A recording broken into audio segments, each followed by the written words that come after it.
Este é o CNN Money, o podcast que te ajuda a tomar as melhores decisões. Hoje é terça-feira, 8 de novembro. Eu sou Thaís Herédia e vou com vocês agora com todas as informações importantes da economia no Brasil e no mundo.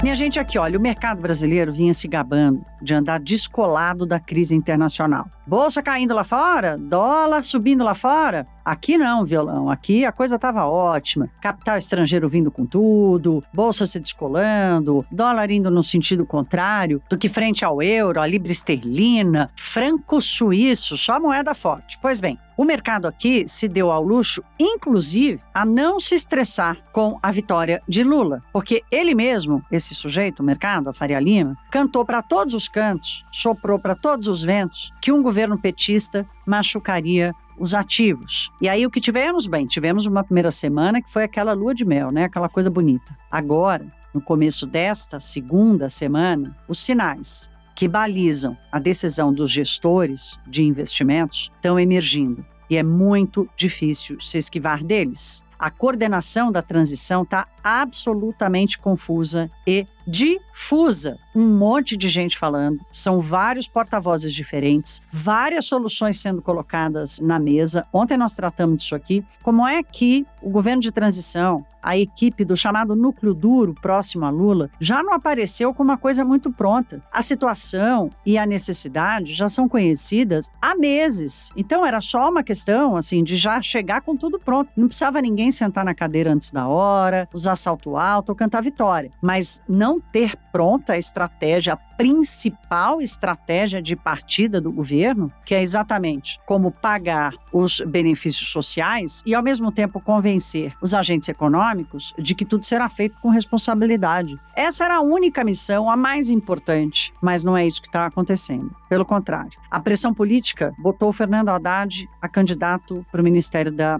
Economia. Esse o mercado não quer de jeito nenhum. Estava todo mundo adoçado com o fato do candidato ser Henrique Meirelles. Ninguém acreditou que o ex-ministro, ex-presidente do Banco Central, seria o novo ministro de Lula, até por uma questão do tempo dele. Mas estavam vendo o Meirelles muito mais como alguém que está soprando no ouvido do Lula e vai ser ouvido. Mas, de alguma forma, ele representava o perfil de um ministério econômico, de um gestor de política econômica de um país como o Brasil, com as necessidades que tem. Então, quando vem a pressão política petista, pelo nome de Fernando Haddad, que foi o candidato derrotado ao governo daqui de São Paulo, estica a corda. Tem outro aspecto aqui. Lula, Geraldo Alckmin, todos os seus aliados não estão sabendo como distribuir a coisa do orçamento. Primeiro era 100 mil, depois virou 150, aí aparece 175 bilhões. A informação antecipada, inclusive, pelo Caio Junqueira, nosso analista aqui na CNN. E aí o seguinte, aqui também havia já uma conformidade ali,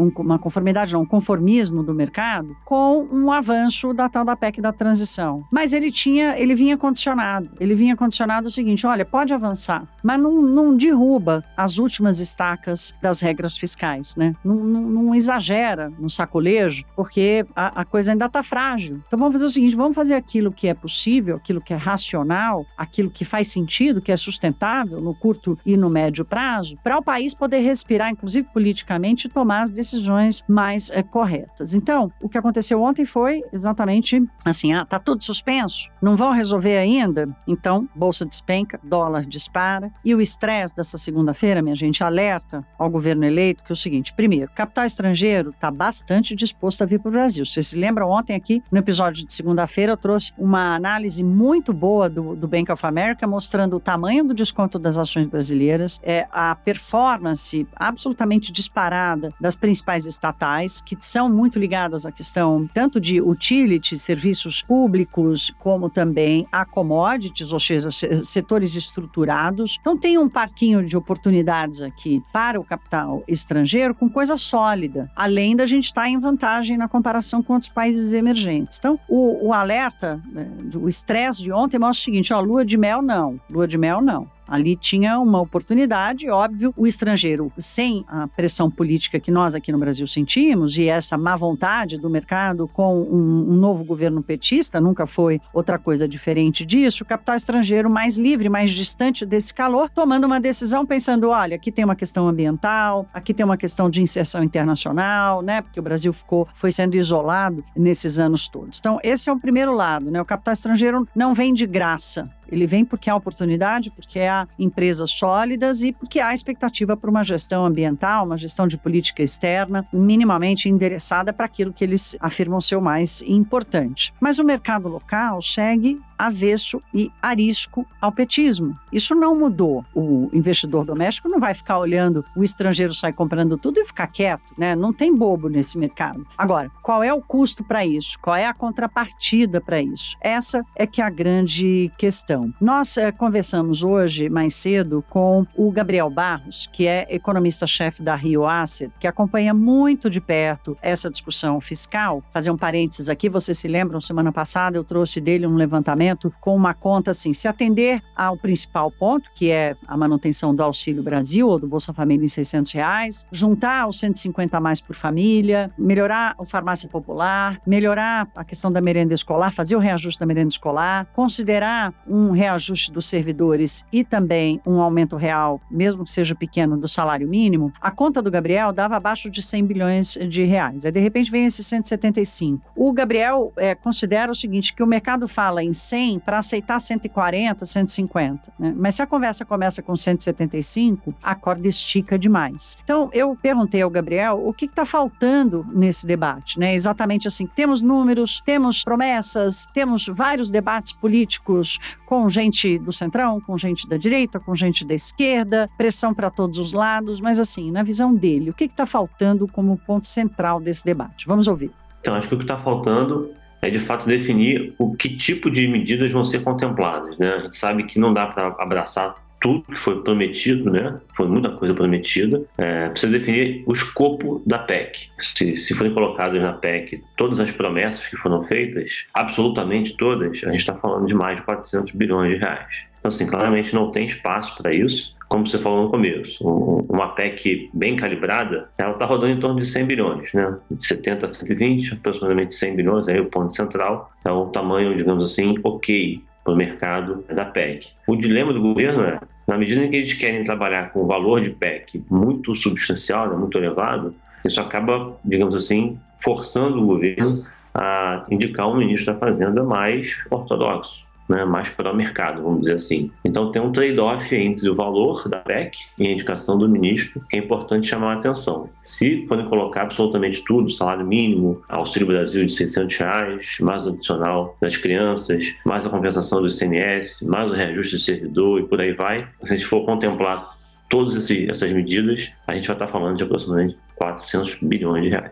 Tem mais um ponto importante aqui que o Gabriel alerta, que é, mas enquanto há uma discussão sobre quanto gastar mais e onde, e a discussão do onde cortar, por que ela não acontece? O próprio Gabriel fez um estudo mostrando ali como algumas mudanças na alocação do recurso, como está hoje, principalmente de benefícios sociais, já poderia liberar uma boa quantidade de recursos para o pagamento exatamente dessas promessas. Quer dizer, o debate está deslocado para quanto pode gastar a mais e a discussão sobre de onde cortar, como cortar, por que cortar e faz sentido cortar, ela não apareceu ainda. Então vamos ouvir o Gabriel falando um pouco sobre essa tarefa, a tarefa de cortar despesas e não só de aumentar os gastos. A gente tem muito espaço para cortar despesa. Infelizmente, não se tem falado muito sobre isso, né? O governo não tem falado, o novo governo não tem falado sobre o corte de gastos. Mas se a gente for pegar as políticas sociais que hoje são descentralizadas, né, e fizer uma fusão de políticas sociais, a gente está falando de mais de 220 bilhões de reais que dariam para ser economizados por uma gestão mais integrada, mais inteligente das políticas sociais. Tem um segundo ponto, reforma administrativa, dá mais de 200 bi de economia em 10 anos. E também o redesenho do abono salarial, que é uma política social cara,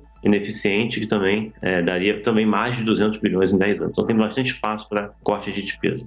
Minha gente, para acompanhar nesta terça-feira, é importante saber o seguinte: o ex-presidente Lula chega hoje à noite em Brasília, nessa terça-feira à noite em Brasília.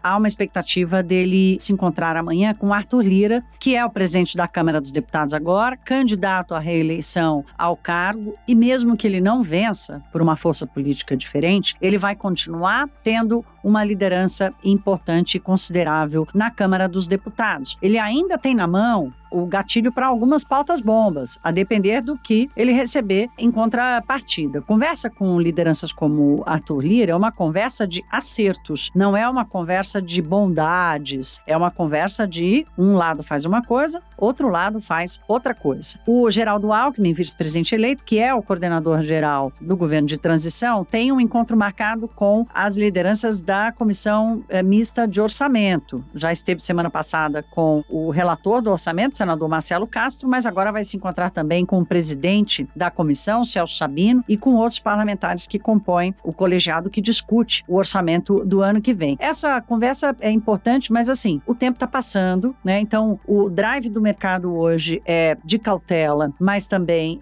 mais voltado para o viés negativo, para corrigir um pouco o preço desse risco que surge de um petismo mais forte, coisa que os mercados sempre rejeitaram com muita intensidade.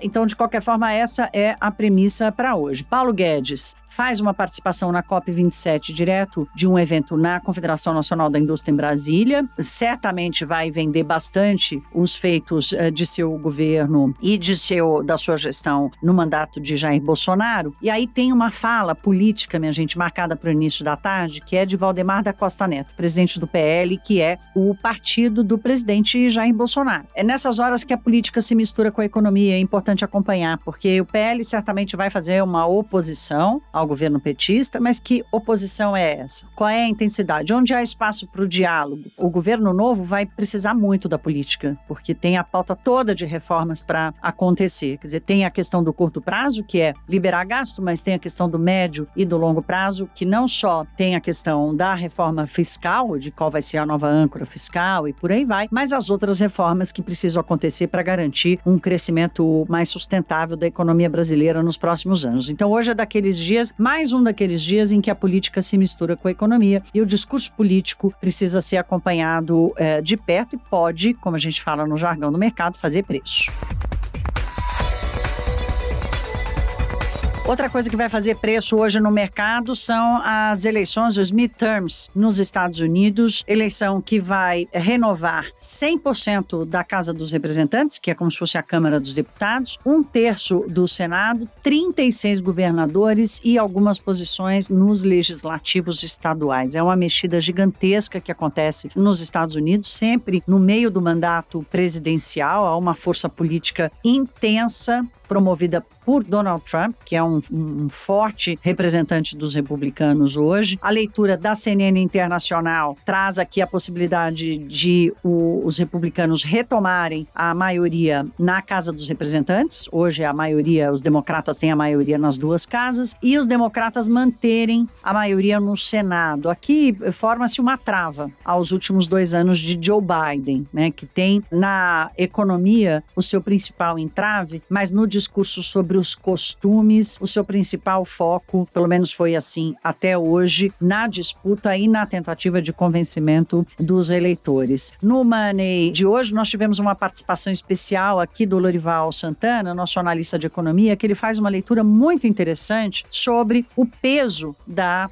economia na decisão dos eleitores desta terça-feira, dia 8 de novembro. Vamos ouvir. Essas eleições de meio de mandato que vão renovar toda a Câmara dos Deputados e 1/3 do Senado dos Estados Unidos são muito dominadas pelo tema da inflação de 8,5% nos Estados Unidos. Principalmente os preços dos alimentos e dos combustíveis estão subindo e com a reação do Fed, do Banco Central, de aumentar os juros, e já está impactando também num aumento do preço da moradia. E aí, é claro, isso mobiliza muito o eleitor republicano, que quer votar contra os deputados e senadores democratas, contra o governo de Joe Biden indiretamente. Mas com relação aos democratas, que muitas vezes são ainda mais impactados por essa inflação, já que o eleitorado com um poder aquisitivo mais baixo tende a votar nos democratas, fica num impasse, porque eles estão muito sobrecarregados com a inflação, mas não têm o desejo de votar em republicanos. Então, o que eles fazem?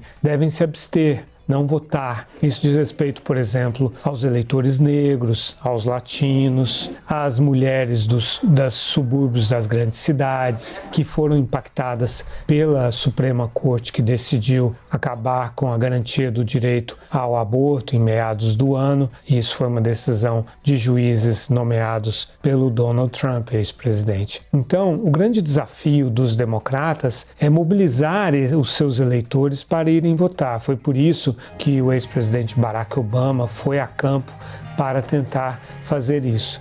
Aqui tem uma reflexão muito interessante que vai ser feita ao longo dos próximos anos, né? Porque a economia, né? It's the economy, stupid. É um tema recorrente e comum. Mas os Estados Unidos já viveram recessões recentes, mas sem inflação. Os Estados Unidos viveram guerras recentes sem inflação. Os Estados Unidos viveram guerras políticas recentes, mas sem inflação. A inflação é um bicho tinhoso, é um bicho difícil, é uma chaga, é uma doença que ataca os países em desenvolvimento. O Brasil sabe muito bem o que é isso. Os americanos não sabem. São 2 gerações que não conviveram com a inflação. Portanto, além de um desconhecimento que gera insegurança, há uma incerteza muito grande sobre como sair disso, qual vai ser o custo dessa operação. Lorival Santana chamou a atenção, por exemplo, para o mercado imobiliário, as decisões do Fed afetando o mercado imobiliário, porque na medida em que os juros sobem, o preço dos imóveis cai. A mesma coisa com os ativos financeiros, né? Não acontece isso quando o juro sobe, o preço do ativo, o preço do papel não cai? A mesma coisa acontece com o setor imobiliário.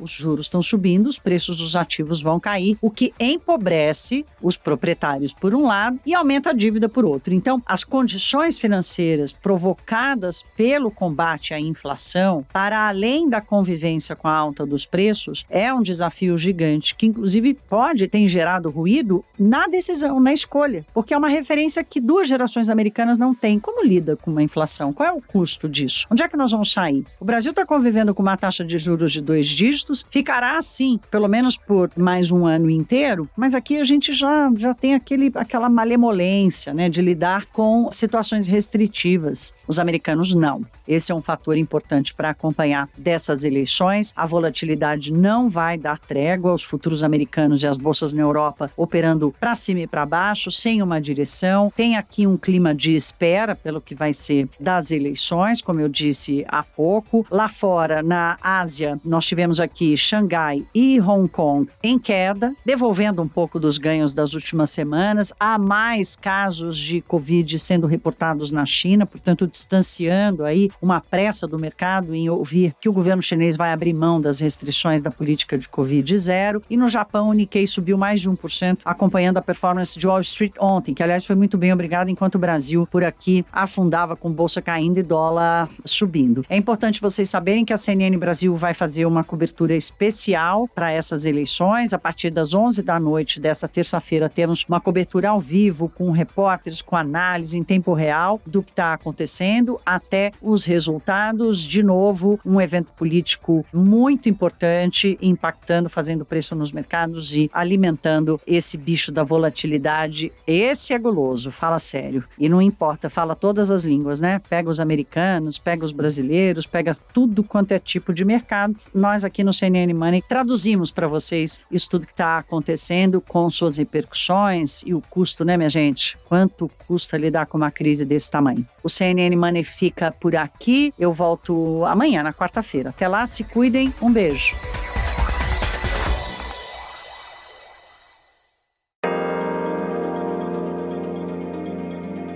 Com apresentação, pauta e coordenação editorial de Thaís Herédia, este podcast é produzido pela CNN Brasil com edição da Maremoto. Produção Larissa Coelho e Fabrício Julião. Edição e sonorização Felipe Gomes. Coordenação técnica Paula Weinberg e Felipe Gomes. Coordenação de produto Verônica Schneider.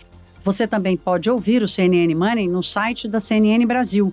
E aproveite para conhecer os nossos outros programas em áudio. Acesse cnnbrasil.com.br www.cbn.com.br/podcasts.